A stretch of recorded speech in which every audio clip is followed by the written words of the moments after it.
जब हम ताकतवर लोगों को देखते हैं, चाहे वो मशहूर सेलिब्रिटीज़ हों, पॉलिटिशियंस हो, गवर्नमेंट्स हो या इवन एजेंसीज, तो हम सबके जहनों में एक सवाल लाजमी आना चाहिए।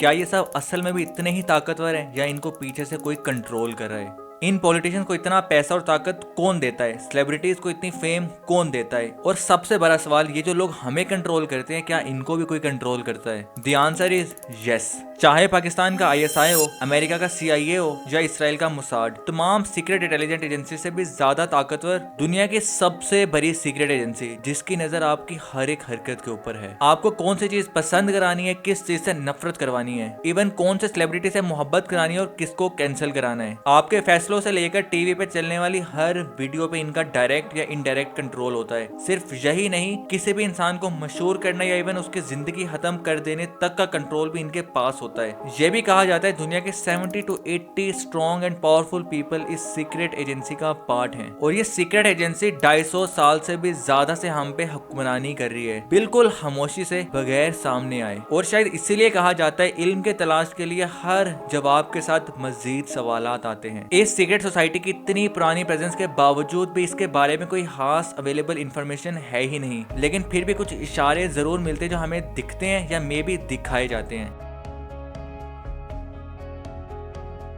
इल्यूमिनाटी, ये लफ्ज आपने कहीं ना कहीं कभी ना कभी तो लाजमी सुना होगा। अब चाहे वो हनी सिंह के गाने हो या कानिये वेस्ट हो या बियॉन्से या फिर popular dramas like the Simpsons, inside job या फिर लिल नास एक्स के गाने, ये इल्यूमिनाटी का लफ्ज हम सब सुनते तो हैं, लेकिन कुछ लोग इसको इग्नोर कर देते हैं और कुछ मुझ जैसे लोग इसके ऊपर सवाल उठाना शुरू कर देते हैं। इस वीडियो को जानबूझकर बोरिंग बनाया गया है ताकि सिर्फ वही लोग देखें जो असल में कुछ इन्फॉर्मेशन हासिल करना चाहते हैं। चलो अब बात करते हैं इल्यूमिनाटी का आखिर आगाज कैसे हुआ।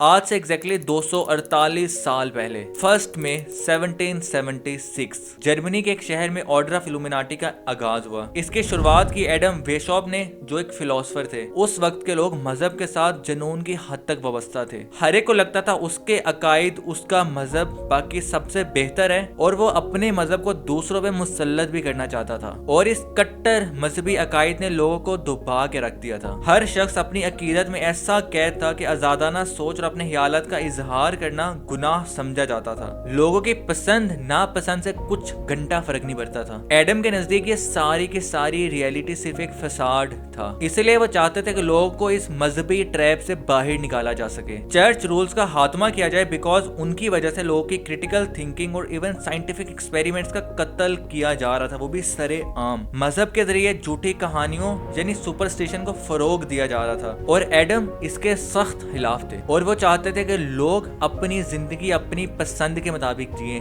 मजहब की गुलामी करके नहीं। और इसी वजह से उन्होंने स्टार्ट किया द ऑर्डर ऑफ इल्यूमिनाटी।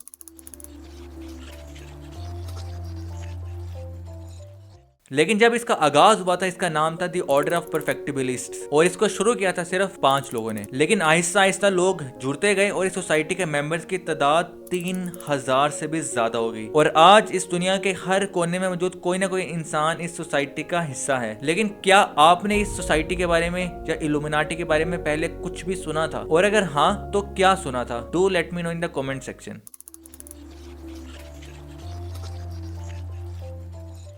इस सोसाइटी का सबसे बड़ा मकसद था एक न्यू वर्ल्ड स्ट्रक्चर बनाना और इसके लिए जरूरी था तमाम रिलीजियस बिलीफ्स का खात्मा किया जाए। और एडम ये हासिल करने के लिए अपनी जान देने और इवन किसी के जान लेने के लिए भी तैयार था। न्यू वर्ल्ड ऑर्डर के लिए लोग इस सोसाइटी का हिस्सा बनने लगे। लेकिन जो लोग इस सोसाइटी का हिस्सा बन रहे थे, उन सब में कुछ चीजें कॉमन थी। या तो वो बहुत अमीर थे, या बहुत ताकतवर, या बहुत मशहूर और इन्फ्लुएंशियल, या फिर बहुत ज्यादा इंटेलेक्चुअल, या फिर ये सब के सब। और ऐसे लोगों का सोसाइटी के साथ जुड़ने से सोसाइटी की पावर मल्टीप्लाई होने लगी और कुछ ही सालों के अंदर गवर्नमेंट्स और इवन चर्चेस भी सोसाइटी से डरने लगे। शायद ये सोसाइटी हमारे रिलीजियस इन्फ्लुएंस और पावर का जनाजा पढ़ दे, वो भी जिंदा। ये सोच थी रिलीजियस अथॉरिटीज की और गवर्नमेंट्स की।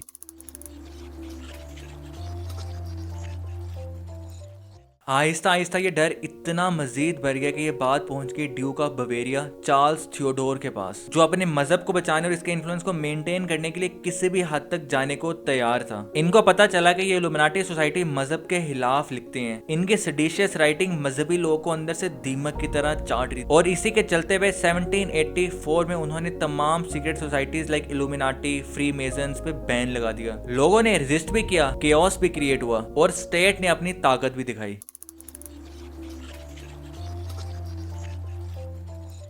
और इन सब चीजों के चलते हुए एडम अपने मुल्क से फरार होने में कामयाब हो गया, या शायद उसको फरार करा दिया गया। लेकिन एडम अपने गोल्स पे कंप्रोमाइज करने वालों में से नहीं था। अपने मुल्क से निकाले जाने पे उन्होंने कई आर्टिकल्स लिखे जिसमें इल्यूमिनाटी की हिस्ट्री भी बता दी, वजह भी बता दी और गोल्स भी बता दिए। लेकिन 1830 में इनका इंतकाल हो गया। लेकिन इल्यूमिनाटी इनके मरने के बावजूद जिंदा थी और पहले से भी ज्यादा स्ट्रॉन्ग और पावरफुल, और अब इसको चलाने के लिए एडम की जरूरत भी नहीं थी। अब एडम के जाने के बाद इल्यूमिनाटी के गोल्स और इनके टर्म्स बिल्कुल बदल चुकी थी, और अब इनका सिर्फ एक ही मकसद बन चुका था, और वो था पूरी दुनिया पे राज करना। वो चाहते थे लोग वो करे जो उनका दिल करे, ना कि वो जो इनका मजहब इनको बताए। लेकिन एक इंसान आखिर क्या चाहता है?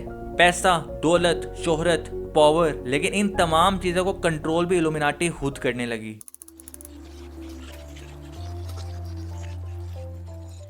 इल्यूमिनाटी के पास इस कदर पावर है कि वो दुनिया में मौजूद कोई भी इवेंट क्रिएट कर सकती है, गवर्नमेंट बना सकते हैं, गिरा सकते हैं, किसी को भी दिनों में दुनिया का मशहूर तरीन इंसान भी बना सकते हैं। इस बढ़ती पावर के साथ इल्यूमिनाटी ने अपने तमाम मेंबर्स के लिए एक नया रूल बनाया, and the rule was death on disclosure. यानी अगर एक दफा आप इस सोसाइटी का हिस्सा बन गए तो मरते दम तक इस सोसाइटी का साथ देना होगा। और अगर कोई ढेर शाना ये सोसाइटी छोड़ने की कोशिश करता या इसको एक्सपोज करने की कोशिश करता तो मौत उसका मुकद्दर बनती। बहुत सारे मशहूर लोगों ने इल्यूमिनाटी को एक्सपोज करने की कोशिश की, लेकिन इन सब की अचानक से मौत वाक़या हो जाती है। मिसाल के तौर पर माइकल जैक्सन या इवन टूपाक, जिन पे इल्जाम था कि वो इल्यूमिनाटी का पार्ट है। टूपाक ने एक एल्बम लॉन्च किया था, किल इल्यूमिनाटी, और ये इसकी जिंदगी का आखिरी एल्बम बन गया, क्योंकि बिल्कुल सिद्धू मूसेवाला की तरह इसको गोली मार के कत्ल कर दिया गया था। किसने कत्ल किया किसी को कुछ नहीं पता। द मिरर की रिपोर्ट के मुताबिक Michael Jackson was murdered by illuminati, क्योंकि दिन ब दिन माइकल जैक्सन बहुत पावरफुल और अनकंट्रोलेबल बनता जा रहा था। और ऐसे कई और लोग भी हैं, लेकिन इन सब में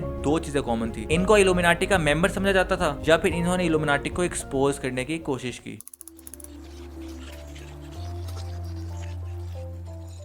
फेमस अमेरिकन सिंगर पॉपी ने कोविड-19 का पहला केस डिस्कवर होते ही सिर्फ 5 दिनों के अंदर एक गाना रिलीज किया, डू नॉट गो आउटसाइड।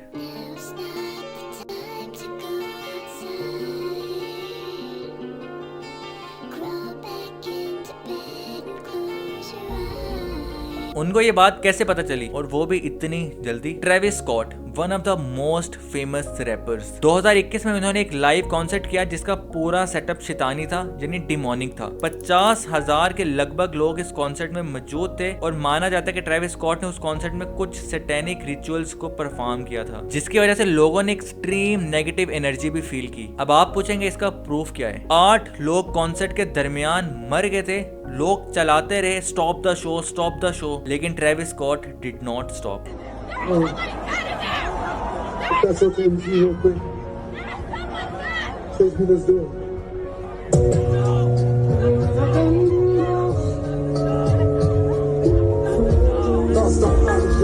इसी कॉन्सर्ट में ट्रेविस ने बहुत इंटरेस्टिंग टी शर्ट भी पहनी हुई थी, जिसमें एक गेट से कुछ लोग क्रॉस कर रहे थे, और वो कहाँ जा रहे थे? जहन्नुम में। एक दफा इमेजिन करें, अगर इतने मशहूर सेलिब्रिटीज इल्यूमिनाटी का पार्ट है तो हम किस कदर इन्फ्लुएंस हो चुके हैं। ये भी कहा जाता है कि even big institutes like World Bank, IMF are controlled by Illuminati. कहा जाता है अगर इंसान कुछ भी पाना चाहता हो, पैसा, शोहरत, ताकत या कुछ और, वो इस सोसाइटी को ज्वाइन कर ले तो उसे ये सब मिल सकता है। लेकिन बदले में इंसान को अपना जमीर बेचना होता है, एक्चुअल में अपनी सोल ट्रेड करनी होती है, और बस यही। लेकिन इसको ज्वाइन करने के बाद there is no going back.